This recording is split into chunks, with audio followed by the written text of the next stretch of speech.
Era quase 3 da manhã quando percebi que eu era um dos poucos acordados na sala de embarque. O voo tinha atrasado por causa de uma conexão em outro país e eu só queria dormir um pouco encostado na mochila, mas o medo de perder o horário não deixava. Eu estava indo fazer intercâmbio sozinho pela primeira vez, ansioso, nervoso e com tudo o que eu tinha dentro daquela mochila: passaporte, dinheiro, papéis da agência, tudo. Foi aí que o homem sentou do meu lado. Elegante, mas simples. Devia ter uns 40 e poucos anos. Estava com uma jaqueta azul marinho, café na mão e um sorriso tranquilo demais para aquele horário. Perguntou se eu também estava indo para o mesmo país. Eu confirmei e ele começou a puxar papo como se já me conhecesse. Falou que também estudou fora, que sabia como era aquele nervosismo de primeira viagem. Eu, bobo, fui relaxando. Ele me ofereceu café. Disse que tinha comprado a mais por engano. Recusei no começo, mas ele insistiu e eu aceitei para não parecer mal educado. A conversa foi ficando mais próxima, até agradável. Ele dizia que tinha um filho da minha idade, que estava indo visitar parentes e até contou umas histórias engraçadas de aeroporto. Parecia normal, sabe? Só que começou a me incomodar quando ele falava umas coisas que eu não tinha contado. Tipo, do nada ele comentou: "Seu portão é o 27, né? Esse terminal é confuso pra caramba." Eu travei. Não lembrava de ter dito o número do portão. Pensei que talvez ele tivesse visto no painel, coincidência. Tentei não dar importância. Depois ele falou do meu hotel no país de destino. Citou o nome certinho, como se tivesse lido de algum lugar. Eu perguntei: "Como você sabe?" Ele deu uma risada meio seca e respondeu: "Ah, é famoso, eu já fiquei lá." Tentei continuar a conversa, mas fiquei esquisito. A cada minuto parecia que ele sabia mais coisas sobre mim do que eu mesmo. Falou o nome da agência de intercâmbio, a cidade onde eu morava e o que me gelou, meu nome completo, do jeito que estava no bilhete. Na hora eu ri, mas foi um riso nervoso. Fiquei pensando se tinha postado alguma coisa nas redes sociais e ele tinha visto, mas o perfil era fechado. E o bilhete estava dentro da pasta na mochila fechada. Ele notou meu desconforto e mudou de assunto. Perguntou da comida do aeroporto, do clima do país, umas coisas aleatórias. A voz dele era calma, simpática demais. Uns minutos depois, ele disse que ia ao banheiro e deixou o copo de café na mesa. Assim que ele saiu, senti um alívio estranho, como se o ar tivesse voltado. Resolvi aproveitar e ir também, mas antes peguei minha mochila, que estava no chão, e percebi algo errado. O zíper principal estava meio aberto, eu tinha fechado, tenho mania disso. Abri rápido, revirei e... o passaporte não estava lá. Meu coração começou a bater alto. Virei tudo, olhei por baixo da cadeira, nada. Olhei em volta procurando o homem. Ele não tinha voltado. Deixou o copo de café vazio e sumiu. Corri para o banheiro, empurrei a porta. Ninguém. Saí perguntando para um segurança se alguém de jaqueta azul marinho tinha passado correndo. O cara disse que não. Voltei para a sala de embarque e comecei a tremer. O voo estava quase chamando o embarque e eu sem passaporte. Procurei um funcionário, expliquei. Mostrei a mochila aberta. Mas ele só anotou algo num papel e mandou eu esperar a polícia do aeroporto. Enquanto isso, vi o painel do portão 27 piscando o horário do embarque do meu voo. E lá na fila, eu juro, vi o homem. Tava com outra jaqueta, uma preta agora, e uma mochila que parecia a minha. Eu gritei e corri até lá, mas o policial me segurou. Tentei explicar. É ele pegou meu documento. Só que quando o homem virou, mostrou um passaporte, o mesmo modelo do meu. E o funcionário da companhia olhou para mim como se eu fosse o maluco da história. Eu tentava me explicar, mas ninguém ouvia. O homem me olhou de longe com uma expressão calma, quase piedosa, como se fosse ele quem tivesse pena de mim. Mostrou o documento para o atendente e passou pelo portão. E eu do outro lado, sem prova nenhuma, só repetindo que aquele passaporte era o meu. A polícia chegou alguns minutos depois. Me fizeram sentar, pediram meu nome completo, meu destino, o horário do voo. Eu respondia tudo gaguejando. O policial perguntou se eu tinha como provar que o passaporte era meu. Eu mostrei a cópia digital que estava no celular. Ele comparou com a foto que a companhia tinha recebido no check-in e franziu a testa. Mas aqui o sistema mostra que o senhor já embarcou. Eu congelei, pedi para ver. Na tela o nome era o meu e a foto era dele. Não tinha mais o que fazer. Eles acharam que eu estava tentando aplicar algum golpe ou usar o documento de outra pessoa. Falaram em falsidade ideológica e me levaram para uma salinha afastada. Eu tremia, tentava entender o que tinha acontecido. Enquanto esperava, vi o avião pela janela. O mesmo voo que era para ser o meu, decolando, com o homem lá dentro, usando meu nome. Fiquei mais de 2 horas sendo interrogado. Revistaram minha mochila, vasculharam tudo e nada do passaporte.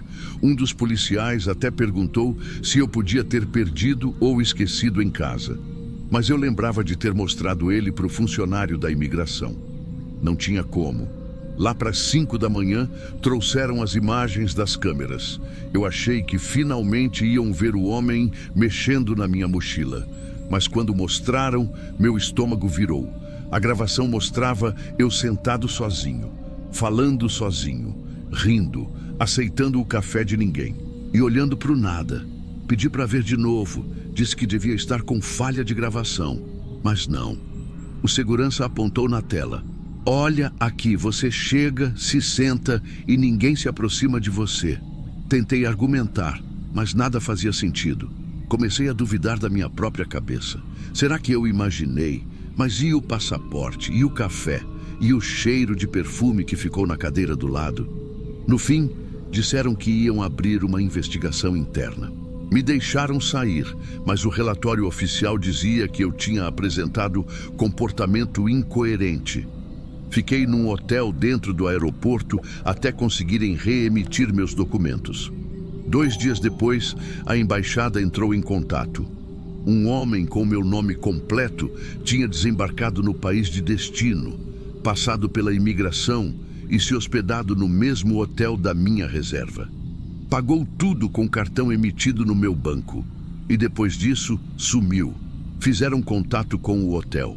O quarto estava em ordem, só faltava o passaporte. O homem saiu na manhã seguinte e nunca mais apareceu. Eu voltei para o Brasil 3 meses depois, ainda tentando resolver tudo. Minha vida virou uma confusão de papéis, explicações e suspeitas. Mas o que mais me assusta é que quando o novo passaporte chegou, notei um detalhe. O número do documento era quase idêntico ao antigo. Só mudava o último dígito. E às vezes, quando passo por aeroportos, fico olhando para o reflexo dos vidros, para o movimento das pessoas indo e vindo e penso, será que ele ainda está viajando por aí, usando o meu nome?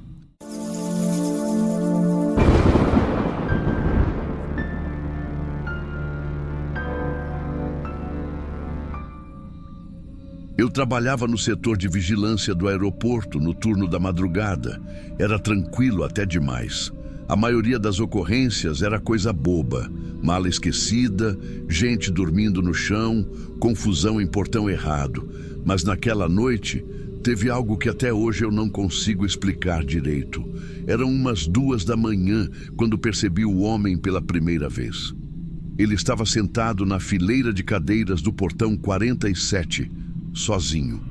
Terno claro, postura reta, parecia calmo. Eu reparei porque na tela do circuito interno, quase todos os portões estavam vazios. Só aquele mostrava alguém ainda ali. No começo não liguei.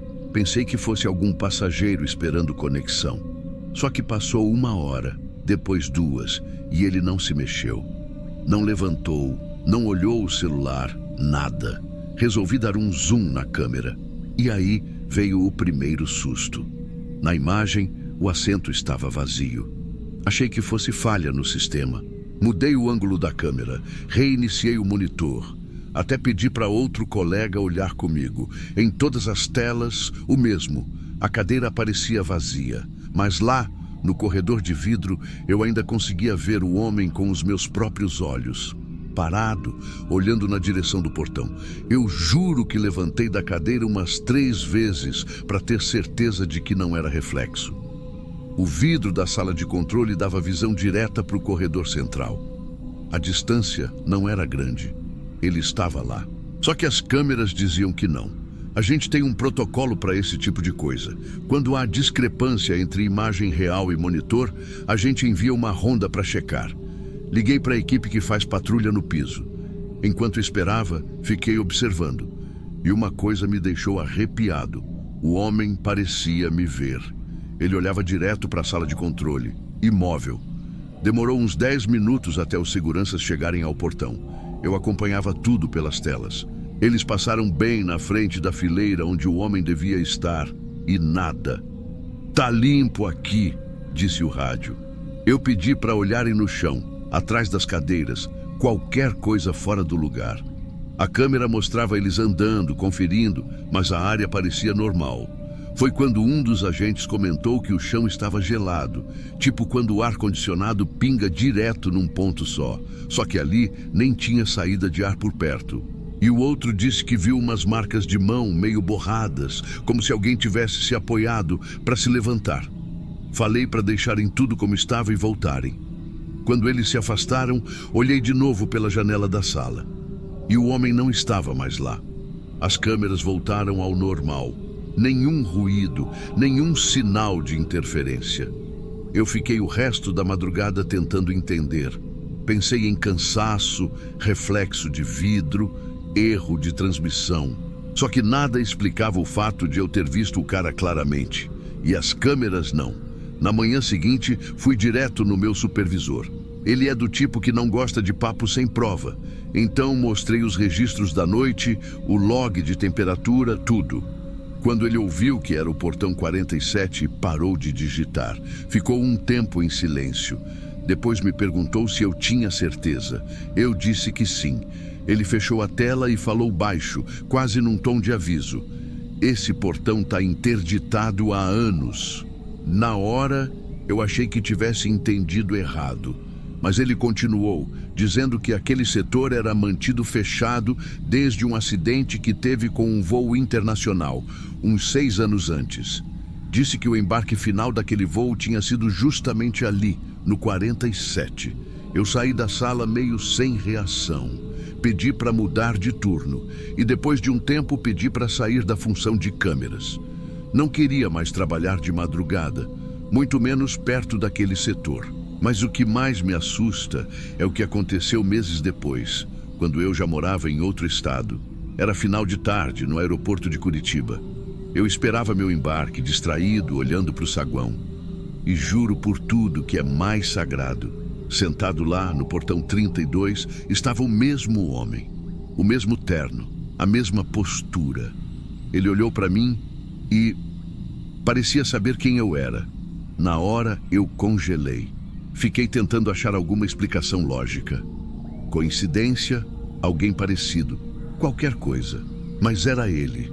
Eu reconheceria aquele rosto em qualquer lugar. O cabelo penteado para o lado, o terno claro, o mesmo jeito de manter as mãos sobre as pernas, como quem espera sem pressa.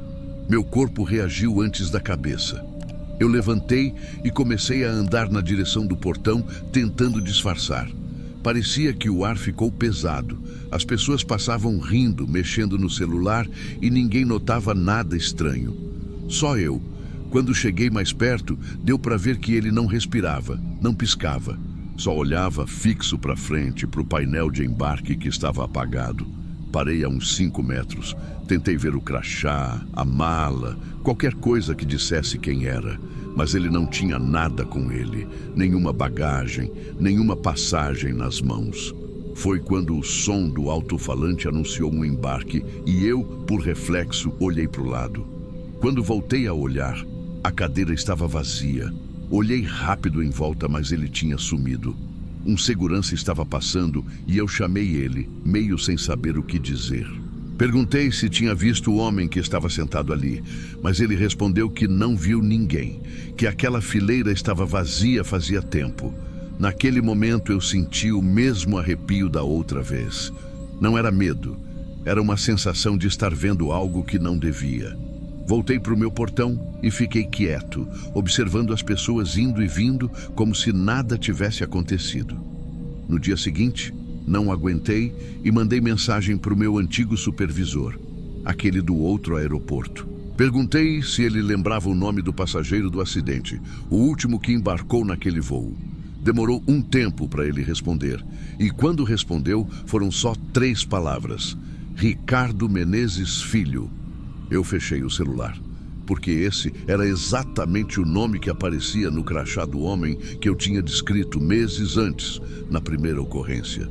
Desde então, toda vez que viajo, eu olho rápido para os portões, mesmo sem querer. É automático. E de vez em quando, em algum canto do saguão, vejo um homem de terno claro sentado, olhando para frente sem piscar. Nunca mais tentei checar câmeras, nem me aproximei. Mas já reparei um detalhe que ninguém parece perceber. Ele nunca está perto de voos que vão chegar. Sempre está perto dos que vão partir.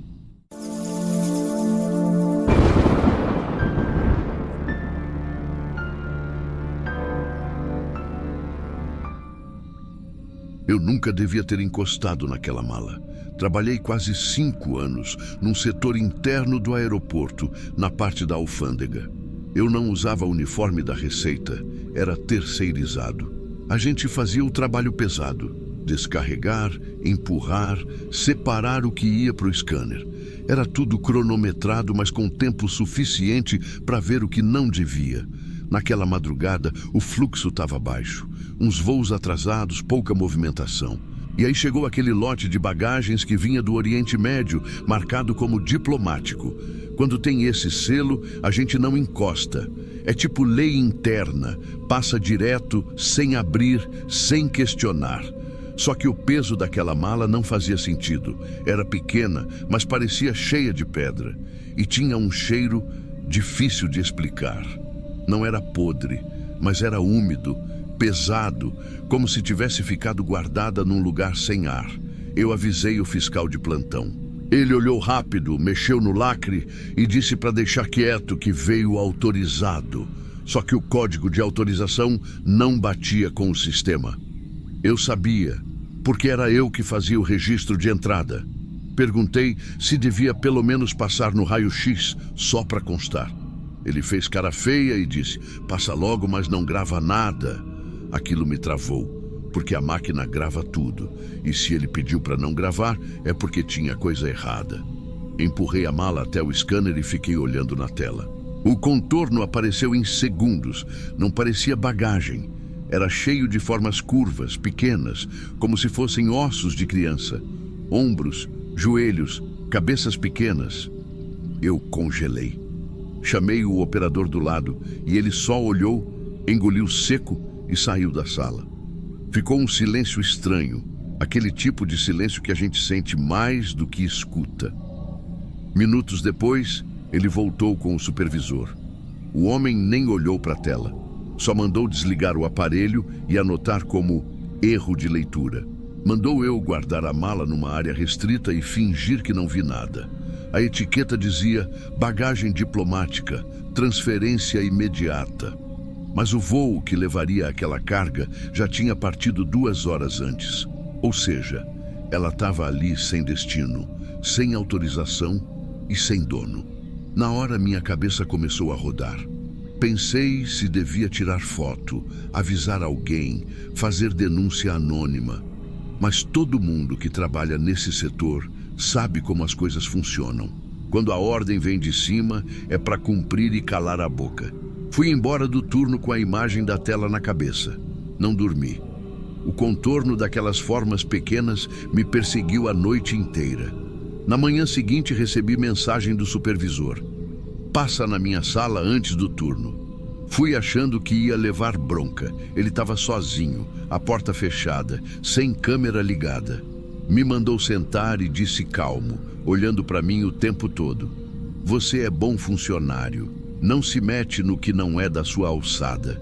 Se falar qualquer coisa sobre o que viu, sua família nunca mais vê o salário cair na conta. Entendeu? Fiquei travado. Ele sabia onde eu morava. Sabia o nome da minha mulher e o colégio da minha filha, porque os crachás eram cadastrados com tudo. Saí de lá tremendo. Trabalhei o resto do dia como se fosse outra pessoa. Parecia que o ar do aeroporto estava diferente, pesado, como se tivesse coisa escondida em cada canto. Naquela mesma noite, voltei na área onde a mala tinha ficado. O depósito já estava vazio. Nem registro dela existia mais no sistema. Perguntei para o operador de scanner se ele tinha visto alguém levar. Ele respondeu baixo: melhor esquecer isso. Mas esquecer não dava. Nos dias seguintes, tentei agir normal. Fazia meu turno, anotava tudo direitinho, mas qualquer barulho me fazia virar. Eu tinha certeza que estavam me observando. Teve uma vez que saí para fumar do lado do pátio, já era quase 2 da manhã, e vi 2 caras com crachá diferente. Não eram do aeroporto. Ficaram uns minutos conversando com o supervisor, rindo. Um deles olhou na minha direção e encostou o dedo na boca, tipo um aviso. Depois entraram na área de carga e sumiram. A partir dali, tudo ficou mais estranho. Alguns registros começaram a desaparecer do sistema. Cargas que eu tinha catalogado sumiam da planilha. E quando eu comentava com alguém, diziam que eu devia ter anotado errado. Só que eu sabia que não tinha. Um dia, o mesmo operador do scanner que viu a mala comigo me chamou num canto e falou: apaga o que tu lembra, cara. Isso é coisa grande. Se te chamarem de novo, diz que achou que era erro da máquina. A voz dele estava diferente, seca, como quem já tinha sido ameaçado também. A partir daí, eu só queria sair dali. Entreguei pedido de demissão dizendo que era por saúde, e eles aceitaram na hora sem fazer pergunta. Até me pagaram tudo certinho, o que é raro para terceirizado. Mas no dia que fui assinar a rescisão, o supervisor apareceu de novo. Só ficou parado na porta com aquele sorriso curto e sem graça. Disse que era melhor assim, para todo mundo dormir tranquilo. Fiquei uns meses em casa, tentando seguir a vida. Mas cada vez que via notícia de aeroporto, eu lembrava. Até que um dia vi o nome dele, o supervisor, passando no noticiário. Tinha sido encontrado morto, dentro do próprio carro, em outro estado. A reportagem dizia que ele estava envolvido em processos administrativos ligados a cargas internacionais. Só isso, nenhum detalhe. Por um segundo, achei que era tipo justiça do destino. Mas quando vi a imagem na tela, percebi outra coisa. No fundo da cena, atrás do carro, tinha um container metálico com o mesmo selo que eu vi naquela noite. O mesmo formato, a mesma cor, o mesmo código no canto. Na legenda, dizia que o container tinha sido apreendido num aeroporto da Europa. E lá estava, em letras pequenas, etiqueta de origem, Aeroporto Internacional de São Paulo. Meu coração gelou. A etiqueta era do nosso setor. A mala tinha voltado, ou talvez nunca tivesse saído de verdade. Fiquei olhando para a tela e senti o mesmo cheiro daquela madrugada. Um cheiro de coisa guardada viva. Nunca contei isso para ninguém até agora, mas às vezes quando ligo a TV ou escuto algum avião passando, parece que escuto aquele barulho do scanner ligando de novo. E juro, por alguns segundos parece que a imagem ainda está lá, as formas pequenas, paradas, esperando alguém ter coragem de olhar de novo.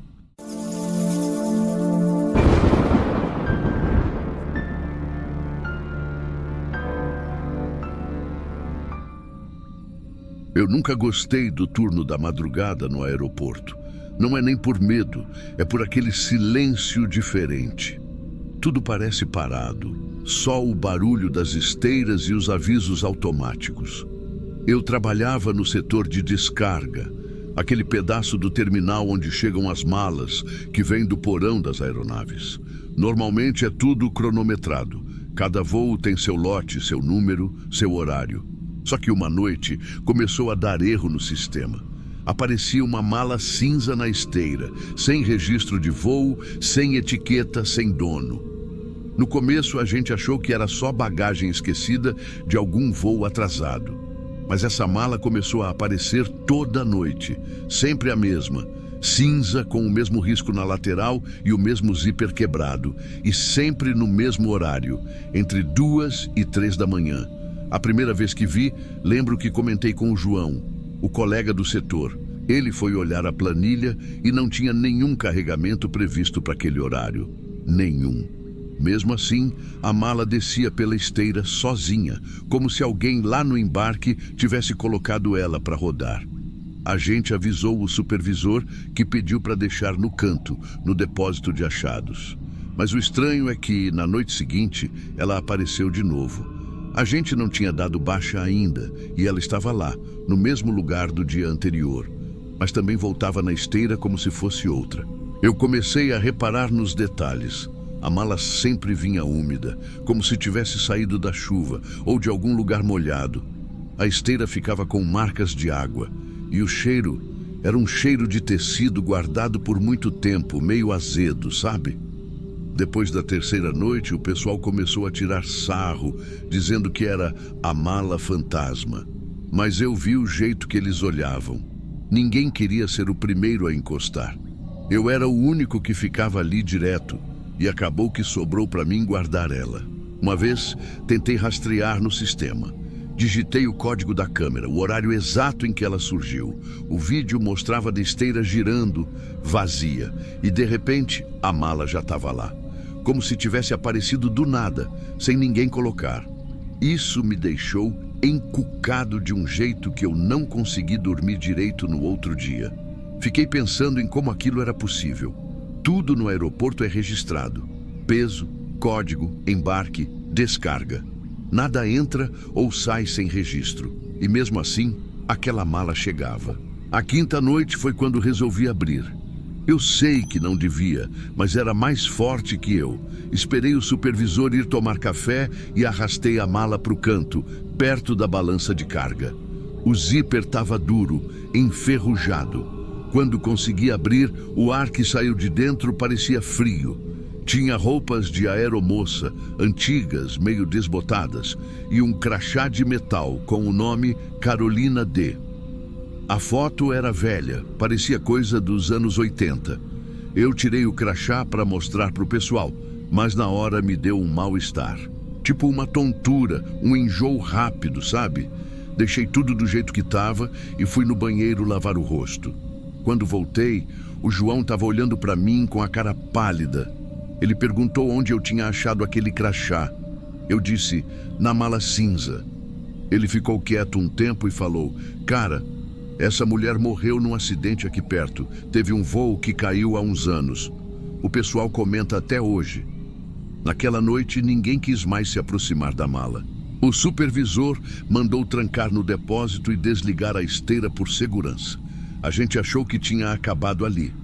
Mas na noite seguinte, às 2h15 da manhã, a mala apareceu de novo. E dessa vez, quando eu abri o zíper para conferir se era a mesma, o crachá tinha outro nome gravado, o meu. Na hora que vi meu nome gravado naquele crachá, eu congelei. Nem consegui respirar direito. Fiquei olhando para aquilo um tempo, achando que era coincidência, algum tipo de pegadinha do pessoal. Mas o crachá era igualzinho ao da noite anterior, só que com meu nome e minha foto, como se tivesse sido feito para mim. Chamei o João para ver. Ele olhou, ficou branco e jurou que não tinha mexido em nada. O supervisor também negou. A mala tinha ficado trancada no depósito com chave. Eu mesmo tinha guardado.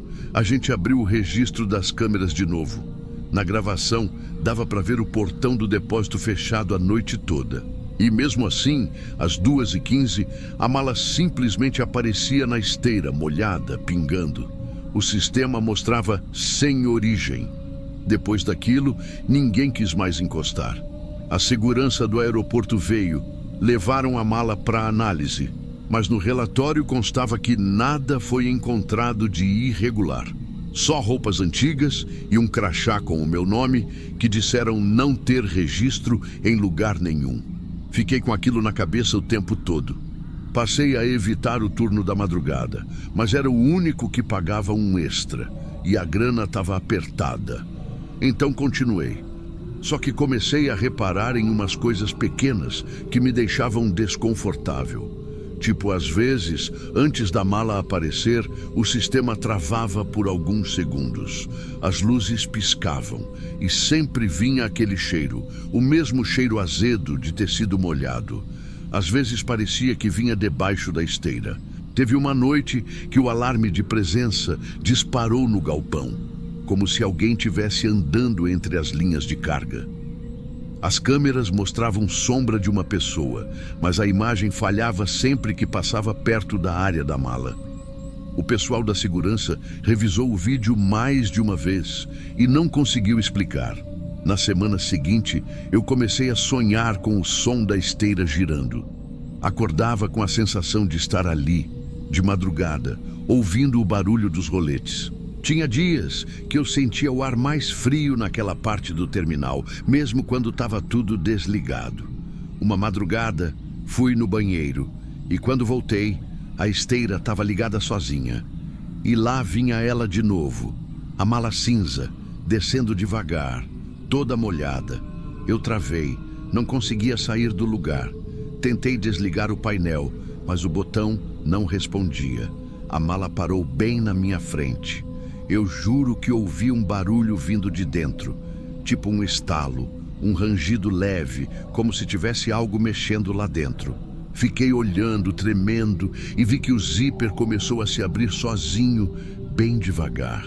Eu não consegui esperar para ver o que tinha. Saí correndo, deixei tudo ligado e fui direto para a portaria. Contei para o segurança, ele foi até lá comigo, mas quando chegamos a esteira estava parada e a mala sumida. No outro dia, quando cheguei para o plantão, o supervisor me chamou na sala dele. Tinha um papel em cima da mesa, um pedido de substituição. Meu nome estava listado como funcionário afastado. Perguntei o motivo e ele disse que o RH tinha recebido uma notificação de desligamento por motivo de falecimento. Eu ri na hora, achando que era erro de sistema. Mas o código era o mesmo usado quando o funcionário morre. E a data era aquela mesma madrugada. Tentei argumentar, mostrar que estava ali, vivo, trabalhando, mas ninguém soube explicar de onde veio o registro. O supervisor disse que o sistema simplesmente atualizou sozinho e puxou meu nome para a lista de óbitos internos. Fui para casa com aquilo na cabeça, achando que no dia seguinte iam resolver. Só que nunca mais me chamaram de volta. E a parte que mais me incomoda é que uns dias depois, o João me mandou uma mensagem de madrugada. Era um vídeo curto, das câmeras do setor. A imagem tremia um pouco, mas dava para ver a esteira girando. E lá vinha a mala cinza, do mesmo jeito de sempre. Mas dessa vez, colado na lateral dela, tinha o meu crachá. E quando ele deu pausa no vídeo, dava para ver claramente. O crachá estava molhado, com o meu nome e a foto que eu tirei no meu primeiro dia de trabalho. Desde então, ninguém mais quis assumir o turno da madrugada naquele setor. E toda vez que passa das 2, dizem que ainda dá para ouvir o barulho da esteira ligando sozinha, como se alguém estivesse chegando.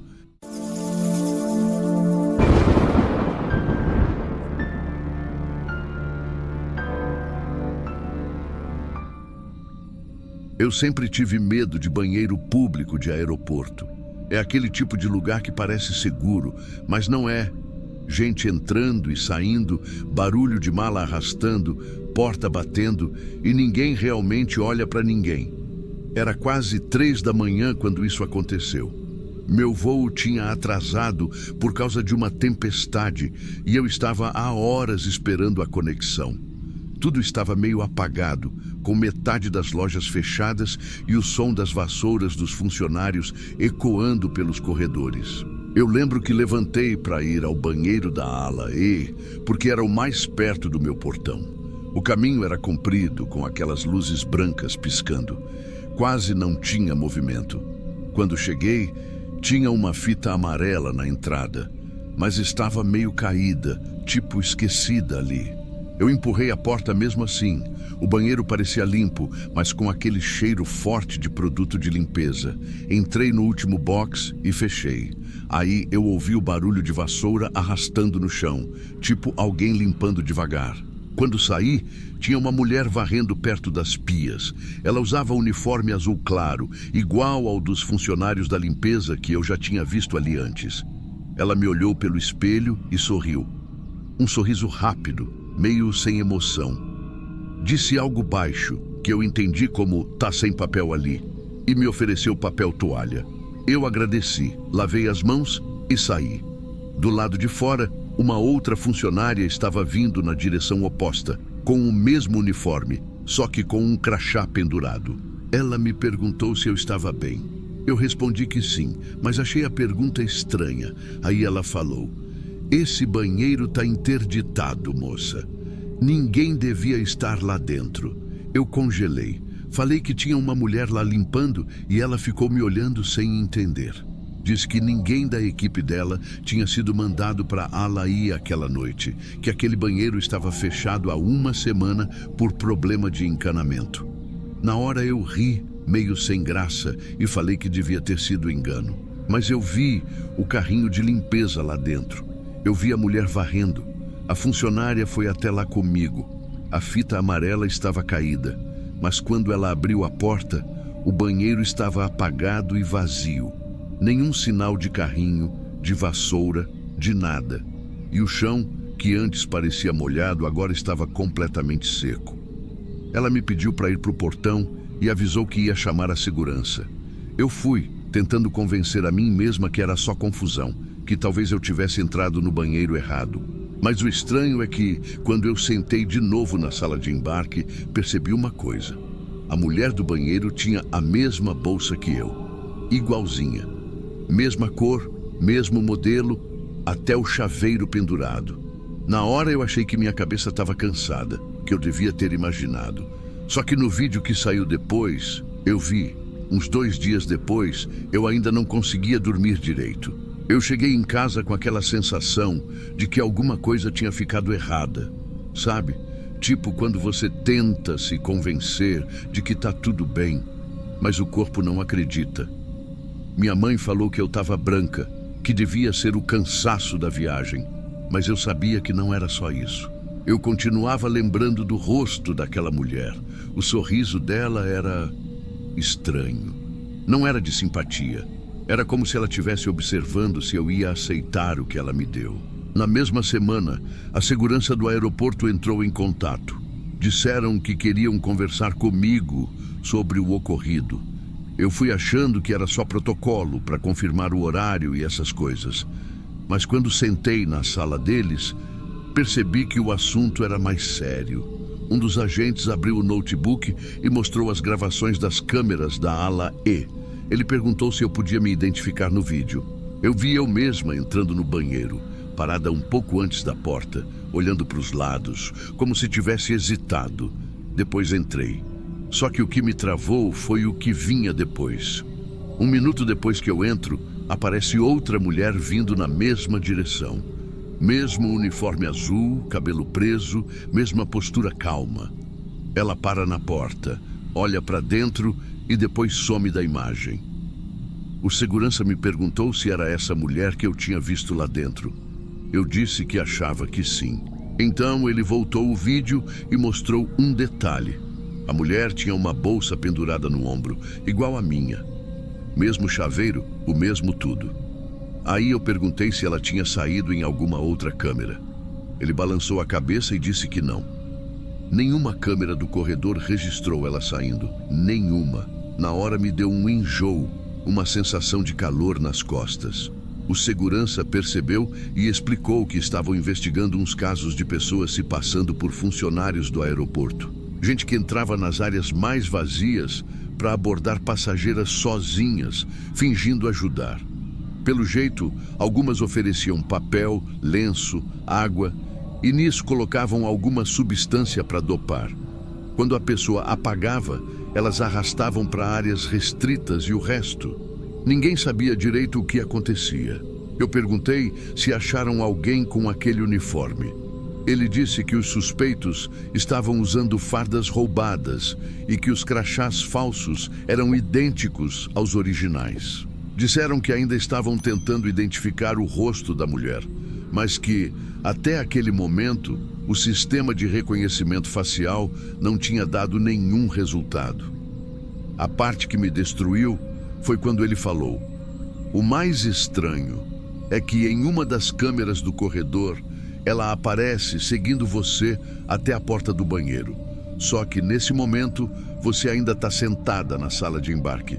Ou seja, ela já estava ali antes de eu levantar, como se soubesse que eu ia entrar naquele banheiro. Fiquei parada, sem reação. Me pediram para não comentar com ninguém até a investigação acabar. Mas eu nunca mais consegui entrar num banheiro de aeroporto sem olhar para todos os cantos antes. Desde aquele dia, eu passo direto pela ala E. Só o nome me dá arrepio. E o pior é que, mesmo depois de tudo, ainda aparece nas imagens uma sombra se movendo dentro daquele banheiro fechado. Como se alguém ainda estivesse varrendo o chão, esperando a próxima pessoa entrar.